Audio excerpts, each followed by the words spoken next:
Pertumbuhan dan perkembangan makhluk hidup. Kali ini kita akan membahas faktor yang mempengaruhi pertumbuhan dan perkembangan pada tumbuhan. Nah, faktor yang mempengaruhi pertumbuhan dan perkembangan pada tumbuhan ada dua faktor, yaitu faktor luar dan faktor dalam. Faktor luar berasal dari luar tumbuhan, sedangkan faktor dalam berasal dari dalam tumbuhan tersebut. Faktor luar meliputi nutrisi.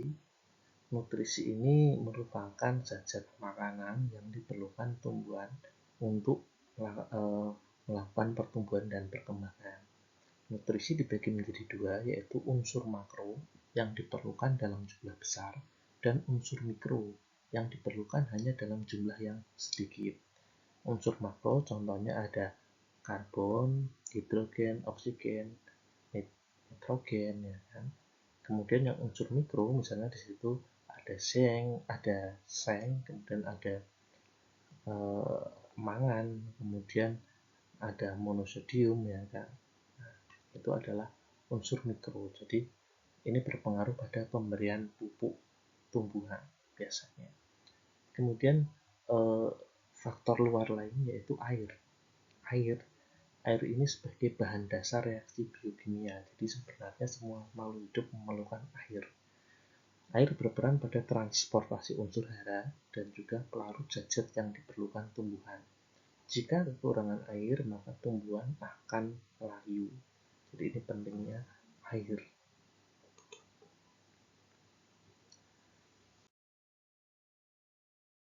Faktor luar selanjutnya adalah pH. pH adalah tingkat keasaman, ya kan?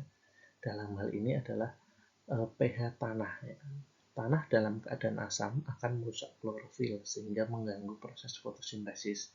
pH tanah juga dapat berpengaruh terhadap warna bunga. Jadi pH ini harus pas untuk setiap tumbuhannya. Kemudian faktor lain ada cahaya. Cahaya sangat berpengaruh terhadap proses fotosintesis dan pertumbuhan. Jadi tanpa cahaya tumbuhan tidak dapat melakukan proses fotosintesis. Pada proses pertumbuhan tanpa adanya cahaya, pertumbuhan akan lebih cepat.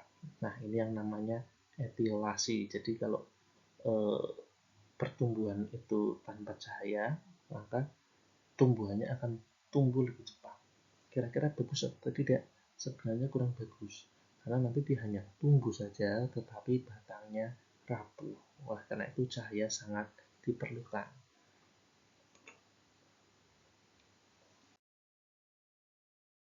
Nah, faktor selanjutnya ada suhu.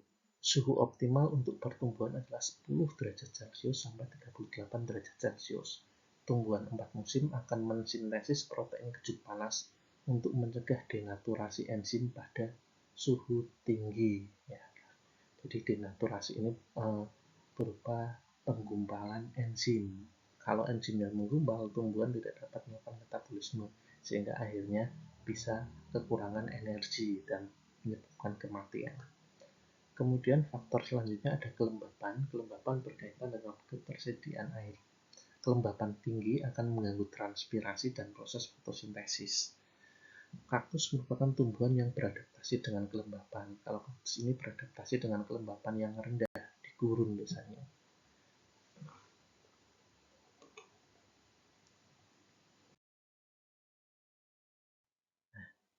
Faktor luar selanjutnya adalah sentuhan. Sentuhan akan menghambat sel-sel sehingga terjadi perbedaan laju pertumbuhan antara sel yang terkena sentuhan dan tidak. Karena ini biasanya pada contohnya ada tumbuhan merambat yang dia mengenai suatu objek, dia akan tumbuh lebih lambat daripada yang tidak mengenai objek, yang tidak menyentuh objek.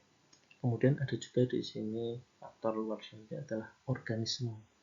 Pertumbuhan tumbuhan dapat diganggu oleh organisme seperti virus, bakteri, jamur, dan ulat, sehingga tumbuhan dapat sakit bahkan mati.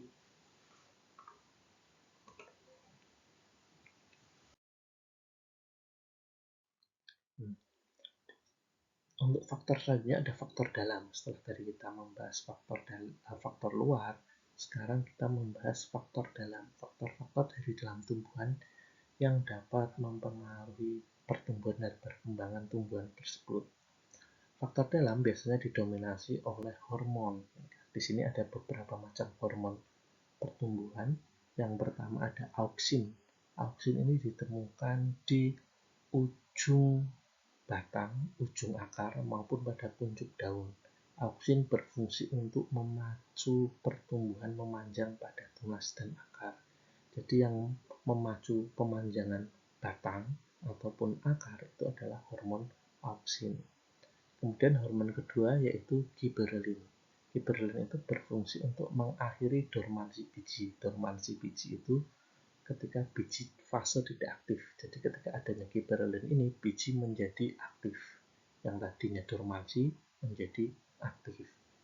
Giberelin juga berperan untuk merangsang pertumbuhan bunga, memperbesar ukuran buah, dan berperan dalam pembentukan buah tanpa biji. Contohnya ada semangka tanpa biji. Jadi buah-buah tumbuhan yang dirangsang dengan giberelin dalam kadar tertentu akan menyebabkan pembentukan buah tanpa biji.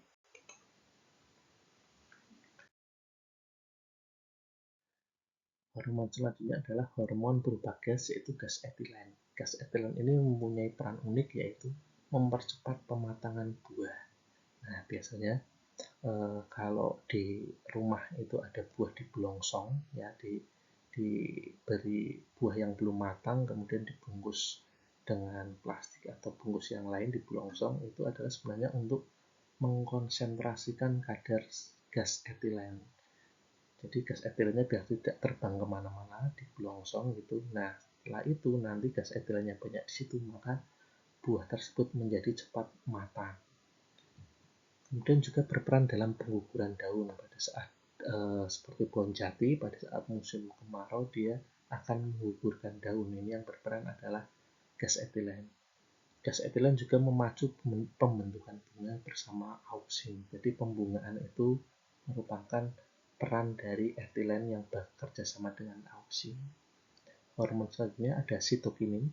Sitokinin ini menghambat penuaan pada organ tumbuhan, kemudian memacu perkembangan akar dan tunas pada kultur jaringan, dan juga menunda pengguguran daun dan bunga. Jadi ini berlawanan ya. Kalau tadi gas etilen berperan dalam pengguguran bunga, kalau sitokinin ini menunda pengguguran bunga daun.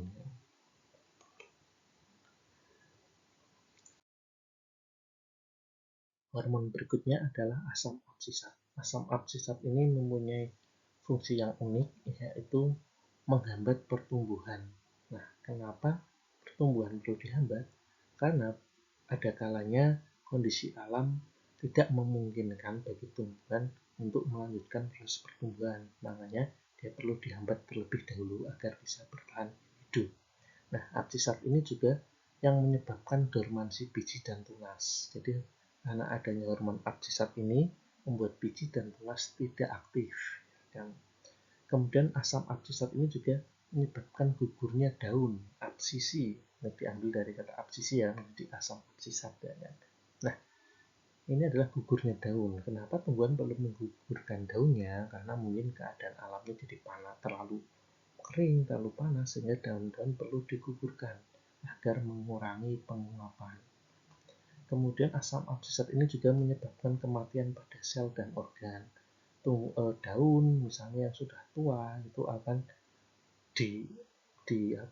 akan dimatikan oleh asam absisat, ya kan, untuk diganti dengan daun baru, daun yang muda yang fungsinya lebih baik.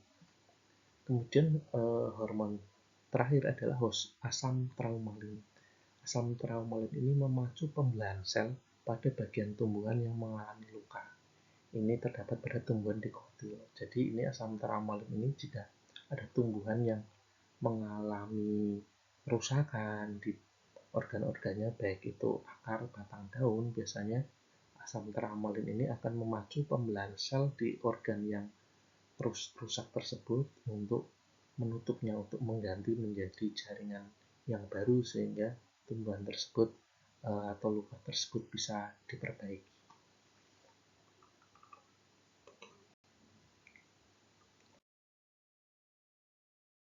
Selamat belajar.